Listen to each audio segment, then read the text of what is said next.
Nós começamos a nossa história em Queimados, também na Baixada Fluminense. E essa história justamente começa dentro de uma intimidade, de um momento em família. Então, tenho aqui meu pai e minha mãe. Vou procurar não chorar, que eu só de pensar, isso já me deixa...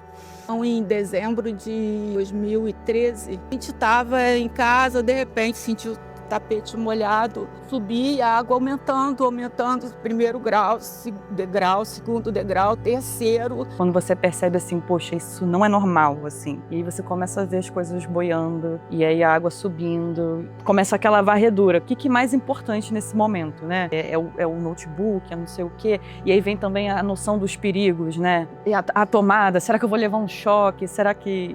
Cadê o cachorro? Tínhamos na época 2 pitbulls.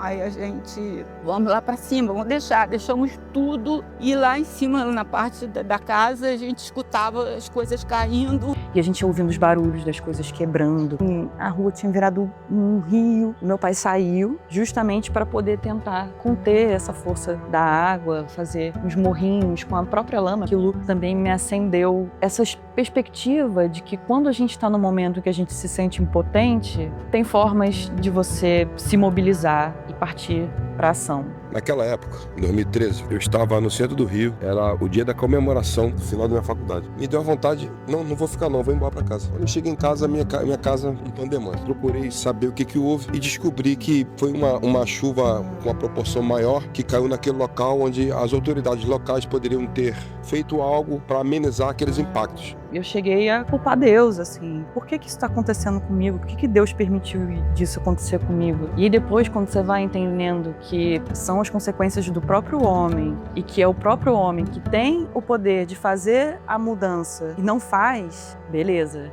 Então, se é aí que a gente tem que ir, então a gente vai organizar o nosso ódio para correr atrás de resposta. Apareceu numa secretaria, né, na nossa localidade para poder fazer nada. E eu sabia que a deficiência era o córrego. Ele simplesmente tinha que ser dragado. E agora, em 2020, aconteceu essa tragédia de novo de ter entrado mais ou menos 30 centímetros dentro da minha casa, justamente porque não fizeram mais a dragagem do mesmo. Não fizeram. Olha lá. Algumas fotos não puderam ser recuperadas, né? Nunca. Disco de vinil, essa parte da memória, acho que ela é muito importante também. Na época eu estava na escola, né? Até hoje eu tenho o meu fichário da escola sujo E tem vinil, de lama. Tem vinil sujo lá também. E foi o ano que eu repeti da escola também, né? Eu acabei trazendo por esse viés da narrativa, para justamente aproximar e dar um pouco de formato, de sentido para essa discussão que às vezes é tão abstrata. A gente tem hoje uma narrativa da morte, a gente precisa de uma narrativa da vida. Eu acho que a ação é a parte mais importante. Então, uma vez que a gente está entendendo isso tudo, como é que a gente consegue canalizar essa necessidade de uma outra narrativa através também da ação. EAE, agir é EAE, mas significa educação ambiental e ecoturismo. E a gente pensou, cara, a gente precisa fazer algo que tenha algum impacto, né? Aí a gente pensou, pô, se cada um convidar um amigo, uma turma, e vamos fazer uma trilha, plantar umas árvores. E aí começou como um projeto, o principal projeto ali do Instituto, que é o Eles Queimam, Nós Plantamos. É um projeto de reflorestamento comunitário. A gente busca reunir pessoas em um mutirão coletivo para plantarmos aí essas florestas. Ali é uma área que a gente sofre, infelizmente, com muitos incêndios criminosos. Não tem queima espontânea, sempre são pessoas. E aí a gente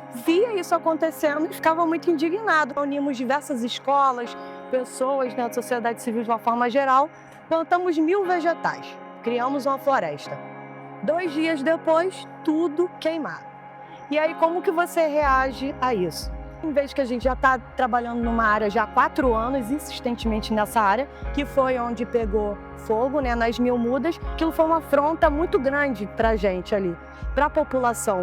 Coisas que foram destruídas ali que não tem como voltar. Como eu falei da questão da memória, com a mãe da Fabrícia hoje, da imagem, do retrato que a gente guarda, a memória que se perde. Teve um caso, antes da pandemia, tinha um senhor que acompanhava ali os projetos da gente pelas redes sociais. Ele cultivou um pé de pau-brasil, ele chegou a falecer na pandemia, não conseguiu ir. A família dele, né, se reuniu e veio até nós, olha, meu pai amava o trabalho de vocês, o sonho dele era plantar um dia com vocês. E aí eles plantaram nesse dia e veio esse incêndio e levou tudo. Imagina para essa família, porque, cara, quando a gente fala que é a floresta do pertencimento, não é para ficar bonitinho, para caber em artigo e coisa e tal, não. Hoje, quando a gente cava, tem minhoca, você consegue mexer na terra com a facilidade. E o principal, que é a autoestima das pessoas, numa região onde as pessoas não tinham acesso a lazer, hoje as pessoas sobem aquela trilha e tiram foto no mirante do pôr do sol. Não foi o Instituto EE, que nós costumamos dizer que somos uma plataforma de transformação social.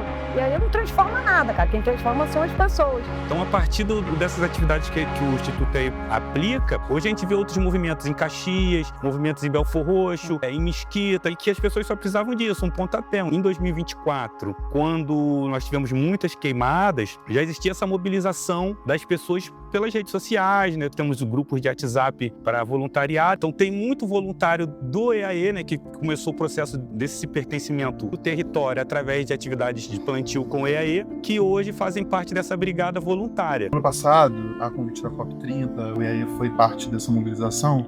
O tema da COP30 foi mutirão. Sim. Sacada de tecnologia social. E eu não sei se eu já contei para vocês, mas o de vocês foi o maior mutirão simultâneo do mundo. Em setembro de 2025, a gente chegou lá para ouvir vocês dizerem que vocês conseguiram responder a todos os incêndios. Sim. E que incêndios aconteceram e vocês conseguiram apagar todos.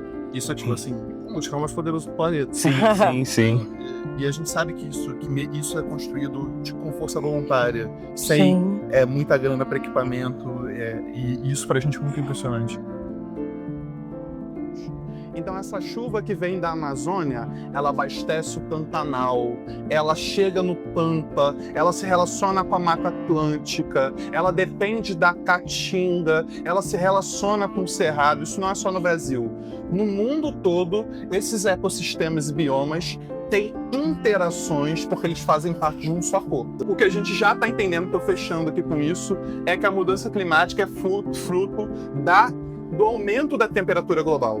A mudança desse clima que estava estável é um fruto disso. Isso aqui é só o começo do que realmente pode acontecer se a temperatura passar de 1,5 graus. A gente está aqui, no planeta, nós somos como se fosse uma infecção, uma sarna.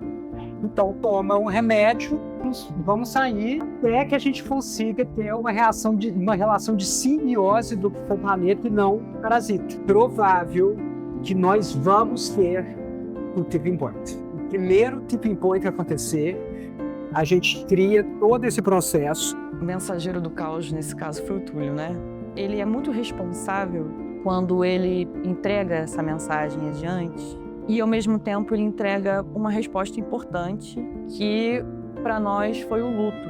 Tem essa perspectiva das fases, né, do luto e de que, às vezes, você só está pronto para um próximo estágio depois que você absorve, né, aquele impacto e encontra formas de digerir ele. Tipo assim, eu vou ser bem sincera com a minha experiência. Eu sou uma pessoa que eu sempre estou muito aberta, muito disponível para trocar com as pessoas, para conhecer outras linguagens, outras histórias. Mas quando eu cheguei aqui, que a gente começou a falar sobre clima, sobre alguns desastres também, né? Isso me deu vários gatilhos, assim. Eu acabei ficando muito ansiosa, muito introvertida também, de buscar palavras para poder expressar esse sentimento. E depois comecei a ir contra esse sentimento também, porque eu tô à disposição, eu quero trocar. Então, no segundo dia, eu sinto que eu consegui expressar um pouco disso com as meninas antes de dormir no primeiro dia. E no segundo dia eu estava tentando estar muito mais aberta ainda para acessar esse sentimento de desconforto, tanto de abordar questões como o final do mundo, né? Era o que a gente estava conversando no segundo dia, sobre o luto, sobre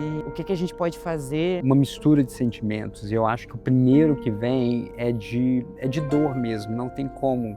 É um peso, eu acho, que vem de um lugar de esperança, vem do melhor lugar possível, vem de um lugar também de comunidade, vem de um lugar, eu acho que, principalmente na confiança, um ato também de pedir ajuda para aquelas pessoas que têm o potencial de transformar.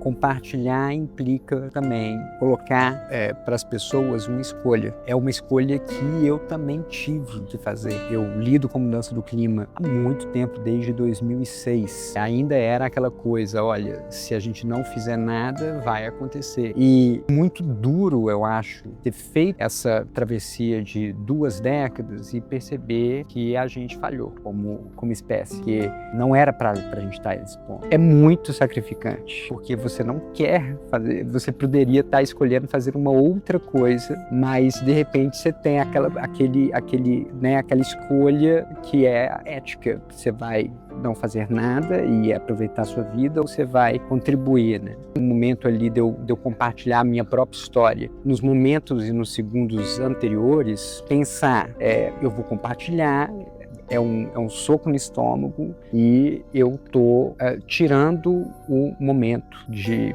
alegria das pessoas. Um ato meio que de responsabilidade. O Túlio passou algumas informações que eu desconhecia. Isso é importante, né? A gente às vezes está no nosso território tão preocupado com as nossas transformações e não está preocupado com a Amazônia, com outros territórios, mas na verdade está tudo interligado. Quando para de chover num lugar, chove mais em outro e vice-versa, né? É importante ter esses conhecimentos também. Foi precioso e vai ser ainda mais precioso porque eu vou me aprofundar mais. Foi muito importante as discussões que a gente teve aqui, né? Inclusive foram muito densas, assim. Eu sinto que a gente precisou tocar em muitas feridas, né? Muitas coisas difíceis de serem faladas, muitos medos. Então eu me assustei com vários dados, várias informações, assim, que foram trabalhadas durante esses 3 dias e que eu acho que são importantes para que a gente tenha esse conhecimento, para que a gente também possa alertar as pessoas dos nossos territórios, né? Das nossas comunidades. A residência artística, ela veio para mim no momento perfeito, no sentido de onde eu quero colocar a energia, mas muito mais no sentido de como é que a gente precisa fazer as provocações certas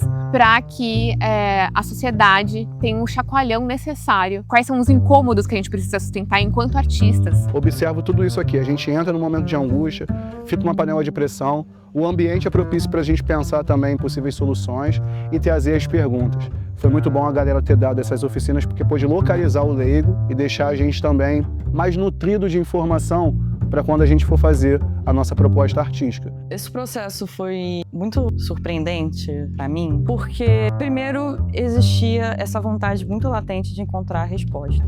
Só que para encontrar respostas, a gente percebeu que a gente não estava fazendo as perguntas certas. Surgiram algumas perguntas, os artistas trouxeram algumas também, mas não surgiu essa grande pergunta para nós. E aí no final, o Túlio trouxe a resposta. Ele falou: eu não sei da pergunta, mas sei da resposta à comunidade. O que eu não esperava que acontecesse aqui na residência fosse um processo altamente espontâneo em que essa confiança ela não só fluiu, mas ela teve um crescimento exponencial.